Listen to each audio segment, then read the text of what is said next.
அண்மை செய்தி. குதிரை பேர வழக்கில் திமுக முன்னாள் அமைச்சர் செந்தில் பாலாஜியிடம் போலீசாரின் விசாரணை நிறைவு பெற்றுவதை தற்போதைய அண்மை செய்தியாக பார்த்துக் கொண்டிருக்கின்றோம். திருவல்லிக்கேணி காவல்துறை துணை ஆணையர் ஜெயச்சந்திரன் தலைமையில் நடந்த இந்த விசாரணையானது நிறைவு பெற்றுள்ளது.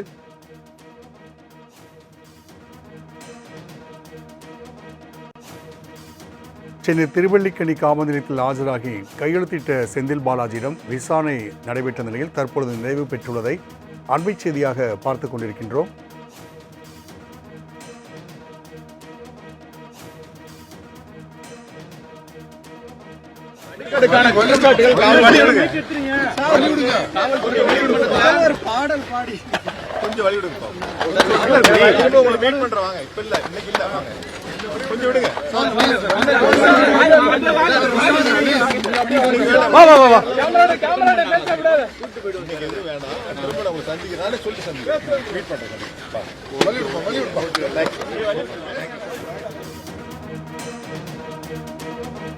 திருவல்லிக்கேணி காவல்துறை துணை ஆணையர் ஜெயச்சந்திரன் தலைமையில் நடைபெற்ற விசாரணையான தற்போது நிறைவு பெற்றுள்ளது. கூடுதல் விவரண செய்தியாளர் ராகவேந்தர் வழங்க கேட்கலாம். ராகவேந்தர், சென்னை திருவல்லிக்கேணியில் செந்தில் பாலாஜியிடம் நடைபெற்ற இந்த விசாரணை தற்போது நிறைவு பெற்றுள்ளது. என்னென்ன விவரங்கள் அவரிடம் கேட்கப்பட்டுள்ளன? கூடுதல் தகவலை பதிவிடலாம். வணக்கம். தாவகா ஆட்சியை கவிழ்க்கும் நோக்கில் ஊத்தங்கரை தாவகா எம்எல்ஏவான இளையராஜாவிடம் குதிரை பேரத்தில் ஈடுபட்டதாக திருநாவுக்கரசு, கார்த்திக், ரமேஷ், தியாகராஜன், நரேஷ் உள்ளிட்ட 14 பேரை திருவல்லிக்கேணி போலீசார் கைது செய்திருக்கின்றனர். இந்த வழக்கில் திமுக முன்னாள் அமைச்சரான செந்தில் பாலாஜி, அவரது சகோதரர் அசோக்குமார் மீதும் குற்றச்சாட்டப்பட்ட நிலையில் அவர்களுக்கு சென்னை உயர்நீதிமன்றம் கடந்த 8ஆம் தேதி அன்று நிபந்தனை முன்ஜாமீன் வழங்கியது.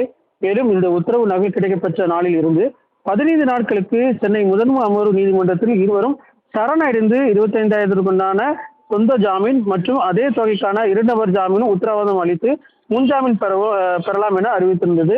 நேற்று இது தொடர்பாக சரணடைந்து அதற்கு உண்டான சூரட்டியை அளித்த பின்பு இன்று காலை, அதாவது இந்த காலை 10:30 மணி அளவில் செந்தில் பாலாஜி மற்றும் அசோக்குமார் இருவரும் திருவல்லிக்கேணி காவல் நிலையத்தில் ஆஜராயினர். அவரிடம் விசாரணை அதிகாரியான ரஜினி முன்னிலையில் இந்த ஆஜரானது நடைபெற்ற பின்பு அவரிடம் இருவரிடம் விசாரணையானது கிட்டத்தட்ட 10:30 மணி அளவில் நடைபெற்ற இந்த விசாரணையானது கிட்டத்தட்ட தற்போது வரை இந்த விசாரணையானது நடைபெற்று முடிந்திருக்கிறது. இன்று மாலை நீதிமன்ற உத்தரவுப்படி 5:30 மணி அளவிற்கு விசாரணைக்கு ஆஜராக கையெழுத்திட வேண்டும். அதன்படி கையெழுத்திட வருகை தர இருப்பதாகவும் தற்போது செய்தியாளருக்கு பேட்டி அளித்திருக்கிறார். அது மட்டுமல்லாமல் விசாரணை என்ற பெயரில் நீங்கள் மிரட்டல் எதுவும் நடந்ததா என்று செய்தியாளர்கள் கேட்டபோது இது குறித்து தற்போது எதுவும் பேச முடியவில்லை. இது குறித்து விரைவில் உங்களை சந்திப்பேன் என்று செய்தியாளர்களுக்கு செந்தில் பாலாஜி தெரிவித்திருக்கிறார்.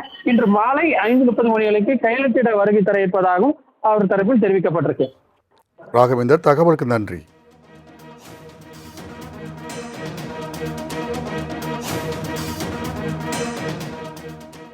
மற்றும் ஒரு அண்மை செய்தியை பார்க்கலாம்.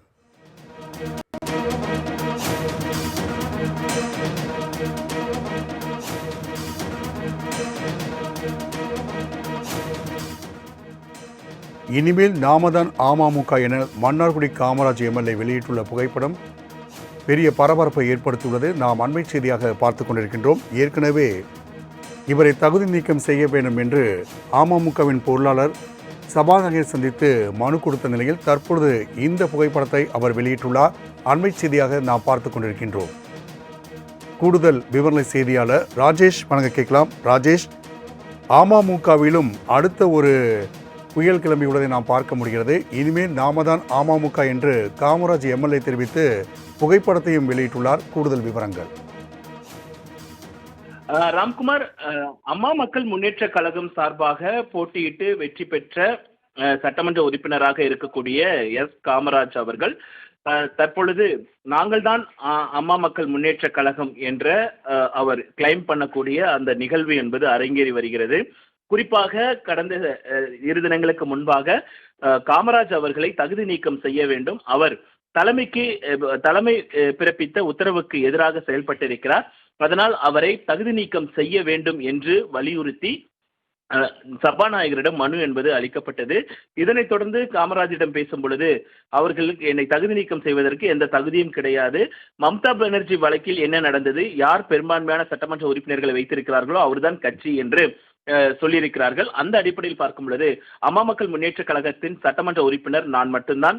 அதனால் நான் தான் அம்மா மக்கள் முன்னேற்ற கழகத்தின் பிரதிநிதி, மக்களால் தேர்ந்தெடுக்கப்பட்ட பிரதிநிதி என்று அவர் குறிப்பிட்டிருந்தார். இந்த நிலையில்தான் சமூக வலைதளங்களில் தன்னுடைய ஆதரவாளர்கள் மூலமாக ஒரு போஸ்டர் என்பது வெளியிடப்பட்டிருக்கிறது. அதில் அம்மா மக்கள் முன்னேற்ற கழகம் நாங்கள் தான், விரைவில் அம்மா மக்கள் முன்னேற்ற கழகத்தின் பொதுக்குழு கழக அமைப்பு செயலாளர் அண்ணன் மலர்வேந்தன் தலைமையில் கூட்டப்படும், தேதி இடம் விரைவில் அறிவிக்கப்படும் என்று மாண்புமிகு சட்டமன்ற உறுப்பினர் எஸ் காமராஜ் எம்எல்ஏ என்று அந்த போஸ்டரில் குறிப்பிடப்பட்டிருக்கக்கூடிய போஸ்டர் என்பது சமூக வலைதளங்கள் வாயிலாக பகிரப்பட்டு வருகிறது. ராம்குமார். ராஜேஷ், தகவலுக்கு நன்றி.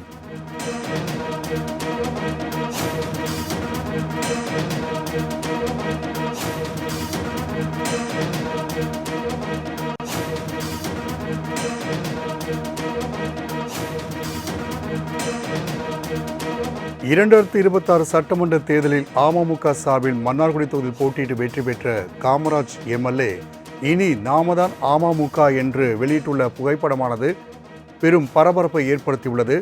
தேர்தலுக்கு பின்பு தாவேகாவுக்கு ஆதரவு தெரிவித்ததாக அமமுகவிலிருந்து நீக்கப்பட்ட காமராஜ் எம்எல்ஏ இனி நாம தான் அமமுக, விரைவில் பொதுக்குழு கூட்டம் நடைபெறுவதற்கான அறிவிப்புகள் வெளியாகும் என்று அவர் தெரிவித்துள்ளதை நாம் அண்மை செய்தியாக பார்த்து கொண்டிருக்கின்றோம். ஏற்கனவே இவரை தகுதி நீக்கம் செய்யுமாறு அமமுக பொருளாளர் கரிகாலன் சபாநாயகரிடம் மனு அளித்திருந்தார் என்பதும் குறிப்பிடத்தக்கது.